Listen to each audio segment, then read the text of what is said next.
नमस्कार, मैं हूं प्रमोद कुशवाहा। आज हम लोग शुरू किए हैं हिस्ट्री पढ़ाना। निश्चित तौर पर साथियों, ये वीडियो देखने के बाद से आपके अंदर हिस्ट्री को समझने का एक समझ आपके अंदर आ जाएगा, ऐसा मेरा दावा है। और आप वीडियो से जुड़े रहिए, वीडियो अंत तक देखिएगा। हिस्ट्री हम लोग शुरू किए क्योंकि हिस्ट्री में होता क्या, अक्सर बच्चों के मन में एक हिस्ट्री के प्रति एक अजीब सा मन में उत्पन्न होता है भावनाएँ। ढेर सारा करेक्टर, फैक्ट, ढेर सारी बातें, ढेर सारा ईस्वीसन, ये सब चीज़ें हिस्ट्री में कन्फ्यूजन पैदा कर देता है विद्यार्थियों के अंदर। इसके लिए हम बता दें थोड़ा सा आप लोगों को एक बेसिक। सोचे कि पहले हम इतिहास पढ़ाने से पहले इतिहास में क्या क्या चीज़ों को पढ़ना चाहिए, क्या क्या चीज़ें हैं, ये सब चीज़ों के लिए हमने एक वीडियो बना दिया आपको। तो इसलिए हम वीडियो बना रहे हैं, आप लोग देखिए। और निश्चित ही आपको आप लोगों का सपोर्ट और प्यार रहा तो इतिहास के जितने भी इम्पोर्टेंट चैप्टर हैं सभी चीज़ों को, सभी पाठों को आपके बीच लाने का मैं प्रयास करूंगा। तो चलिए हम शुरू करते हैं। हिस्ट्री के बारे में बता दें। हिस्ट्री को 3 मेजर पार्टों में बांटा गया है इतिहासकारों द्वारा। हिस्ट्री में पहला प्राचीन भारत, जैसे कि हम सभी जानते हैं, मध्यकालीन भारत और आधुनिक भारत। प्राचीन भारत में क्या क्या पढ़ना होता है ये हम बता दें।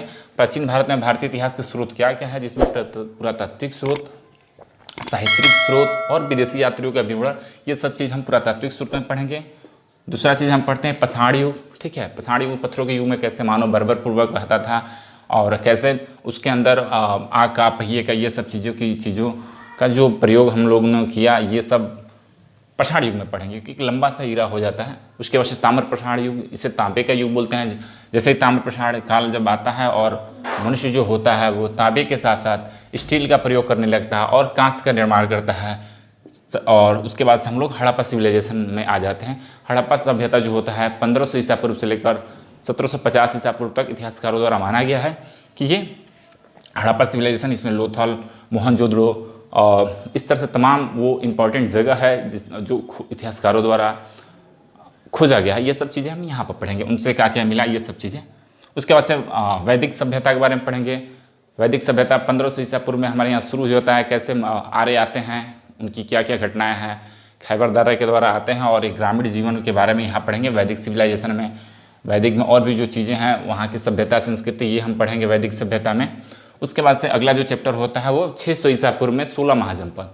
600 ईसा पूर्व में उस समय 16 महाजनपद कौन कौन थे और इनके बारे में, ये 16 महाजनपद के बारे में पढ़ेंगे। उसके बाद से धार्मिक आंदोलन होता है।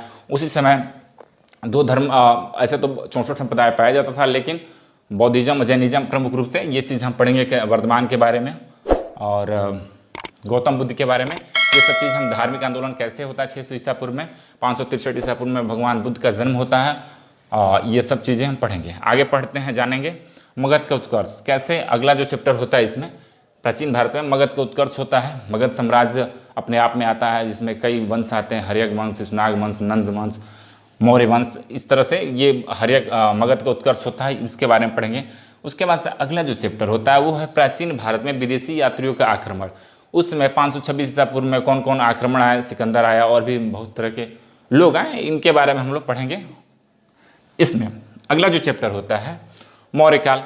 मौर्यकाल के बारे में पढ़ेंगे। चंद्रगुप्त मौर्य से लेकर के अशोक और भी तमाम तरह के जो शासक थे, इनके बारे में हम यहाँ पढ़ेंगे। उसके बाद से मौर्योत्तर काल है। मौर्योत्तर काल में विदेशी आक्रमण कौन कौन सा होता है, कुषाणों वगैरह का, ये सब हम पढ़ेंगे। संगम युग के बारे में पढ़ेंगे। गुप्त काल में चंद्रगुप्त द्वितीय के द्वारा, जो अभी भी जो गुप्त काल का ही हमें जो सबसे पुराना इस पता चलता है कि सबसे पुराना वाद्य यंत्र हमें हमारा वीणा है। ठीक है, ये गुप्त काल, ये सब गुप्त काल के बारे में बहुत सारा चीज़ें हैं, उसके बारे में हम बताने का प्रयास करेंगे। गुप्तोत्तर काल पढ़ेंगे। उसके बाद से पूर्व मध्यकालीन भारत, ठीक है, ये पढ़ेंगे। उसके बाद से दक्षिण भारत का इतिहास और चोल साम्राज्य, ये सब प्राचीन भारत के अंतर्गत इतिहास में पढ़ा जाता है। ये सब चीज़ हम पढ़ाने का प्रयास करेंगे। अगला जो चैप्टर होता है, सेशन होता है, वो मध्यकालीन भारत। मध्यकालीन भारत में क्या क्या पढ़ेंगे, इस्लाम धर्म का उदय, कैसे मोहम्मद पैगंबर साहब का जन्म होता है हीरानामा गुफा में और मक्का मदीना, ये सब कहानी हम इस्लाम धर्म के बारे में ये सब पढ़ेंगे। उसके बाद से अरबों का आक्रमण के बारे में पढ़ेंगे, जो अगला चैप्टर होगा। कैसे अरबों का आक्रमण, मोहम्मद बिन कासिम आता है, ठीक है, 712 में और आक्रमण करता है और धीरे धीरे इस्लाम का यहाँ पर उसके और भी तुर्क आते हैं उसके बाद से, ठीक है। मोहम्मद गजनवी आता है, मोहम्मद गोरी आता है, इसके बारे में पढ़ेंगे। उसके बाद से दिल्ली सल्तनत पढ़ेंगे। दिल्ली सल्तनत में कैसे गुलाम वंश का यहाँ स्थापना हो जाता है और गुलाम वंश, खिलजी वंश, तुगलक वंश, लोधी वंश, सैयद वंश, ये 5 जो वंश हैं, इनके बारे में हम लोग यहाँ दिल्ली सल्तनत में पढ़ेंगे। उसके बाद से विजयनगर साम्राज्य, हरिहर बुका, उसके बाद 15वीं 16वीं शताब्दी के सूफी और भक्ति आंदोलन, कबीर वगैरह, ये सब पढ़ेंगे। उसके बाद से मुगल काल पढ़ेंगे। कैसे बाबर आता है 526 में यहाँ आक्रमण करता है और बाबर के जो वंशज होते हैं बाबर, ठीक है, हुमायूं, अकबर, ये सब चीज़ों से लेकर जहांगीर तक ये सब पढ़ेंगे। आगे आता है मराठा एवं पेशवा। मराठाओं में हम लोग जानते हैं मराठाओं का कैसे उत्कर्ष होता है, उसकी क्या कहानी है, ये सब हम चीज़ें पढ़ेंगे यहाँ पे, जिसमें शिवाजी से लेकर के संभाजी और उनके जो वंशज थे वो, ठीक है। उसके साथ साथ पेशवा जो हुए उनके बारे में पढ़ेंगे। उसके बाद से उत्तर भारत एवं ढक्कन के राजवंश के बारे में पढ़ेंगे। ये सब जो चीज़ है ये मध्यकालीन भारत में पढ़ा जाता है। आगे आते हैं आधुनिक भारत में। आधुनिक भारत में जैसे शुरुआत होता है तो मुगल राज का पतन होता है। जैसे ही औरंगजेब की मृत्यु हो जाती है 1707 ईस्वी में, तो क्या होता है कि मुगल राज, उसके साथ जो आते हैं उसके बहादुर शाह प्रथम आता है, और उसके साथ जो भी उसके बाद आते हैं फर्रुख शेर वगैरह आते हैं लोग, ये लगातार से उनके वंशजों के बारे में पढ़ेंगे।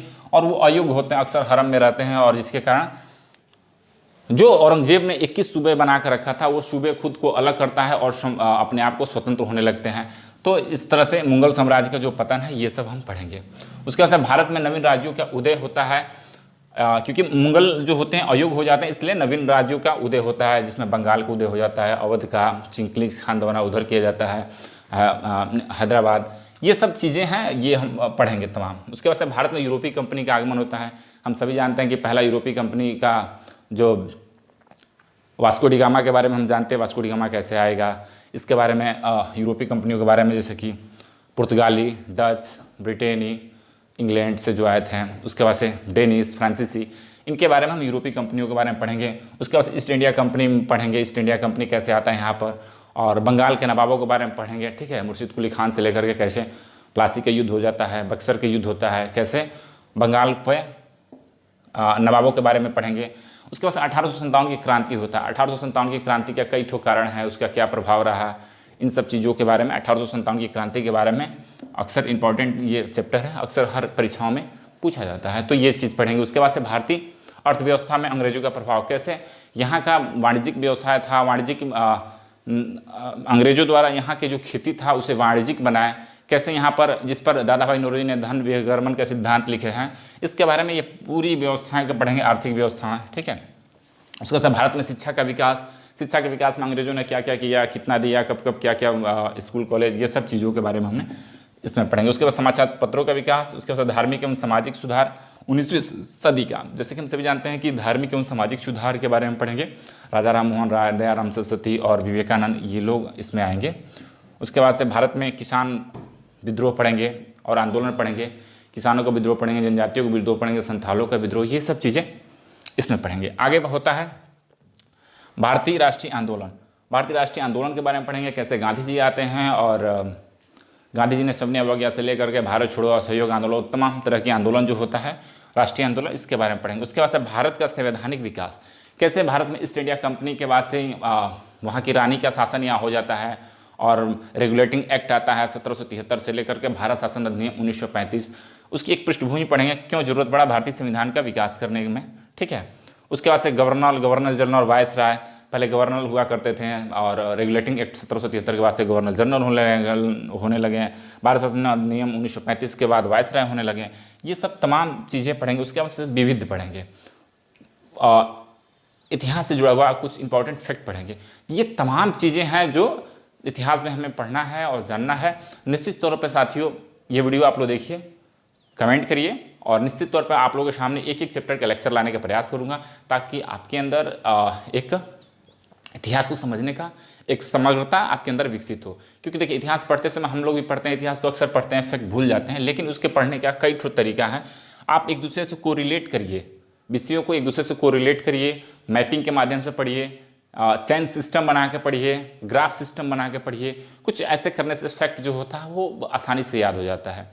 तो निश्चित तौर पे ये मेरा पहला वीडियो रहा, आप लोग निश्चित कमेंट करिए, और आप लोगों का कमेंट अगर पॉजिटिव आया तो अगला वीडियो लेक्चर में लाता रहूँगा। चलिए बहुत बहुत धन्यवाद, जय हिंद। हमसे जुड़े रहने के लिए हमारे YouTube चैनल को सब्सक्राइब करें और नई वीडियो की नोटिफिकेशन के लिए बेल आइकॉन को दबाएं।